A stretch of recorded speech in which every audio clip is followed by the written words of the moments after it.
Assalamualaikum warahmatullahi wabarakatuh. Nama saya Islawati, kelas 1 Amateng, NIM B2206099. Topik aspek sosial budaya dalam masyarakat selama kehamilan, persalinan, nifas bayi baru lahir, dan KB.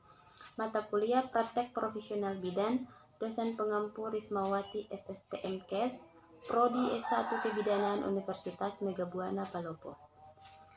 Aspek sosial budaya pada masa kehamilan dalam tradisi Mandar. Pertama, tidak boleh minum air atau mandi jika matahari sudah terbenam karena bisa menyebabkan keluar air sedikit-sedikit dari jalan lahir. Kedua, dilarang makan kepiting dan udang. Jika makan kepiting, biasanya anak suka menggigit puting susu pada saat menyusui, sedangkan udang pada saat proses persalinan berlangsung bisa menyebabkan kepala timbul tenggelam. 3. Dilarang makan nanas muda, bisa menyebabkan keguguran. Apabila masuk rumah, jika lewat depan, samping atau belakang, keluarnya harus sesuai dengan yang dilewati masuk. Alasannya, supaya pada saat persalinan bisa melalui pervaginam secara normal. Tidak boleh mendahului suami pada saat bangun pagi. Jika bangun pagi, langsung buka pintu dan keluar beberapa detik. Peran kita sebagai bidan dalam kehamilan. Pertama, memeriksa kesehatan, pertumbuhan dan posisi bayi, membantu ibu hamil mempersiapkan persalinan dan kelahiran, memberikan dukungan dan memberikan saran atau merujuk pemeriksaan di rumah sakit dan pemeriksaan rutin. Kedua, aspek sosial budaya pada persalinan. Pada saat persalinan, ibu hamil itu diberi minyak 1 sendok kecil untuk diminum agar proses persalinannya lancar. Peran bidan dalam persalinan: memberi informasi, dorongan dan dukungan emosional, memantau kemajuan dan memberi saran strategi untuk persalinan, memantau detak jantung bayi dan tanda-tanda lainnya, merujuk ke dokter kandungan jika terjadi komplikasi, memberikan bantuan medis lainnya jika diperlukan. Ketiga, aspek sosial budaya pada masa nifas.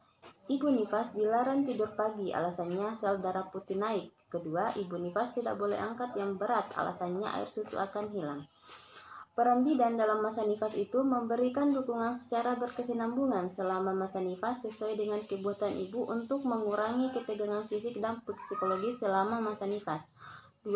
Mendorong ibu untuk menyusui bayinya dengan meningkatkan rasa nyaman, memberi konseling untuk ibu dan keluarganya mengenai cara mencegah pendarahan, mengenali tanda-tanda bahaya, menjaga gizi yang baik, serta mempraktekkan kebersihan yang aman.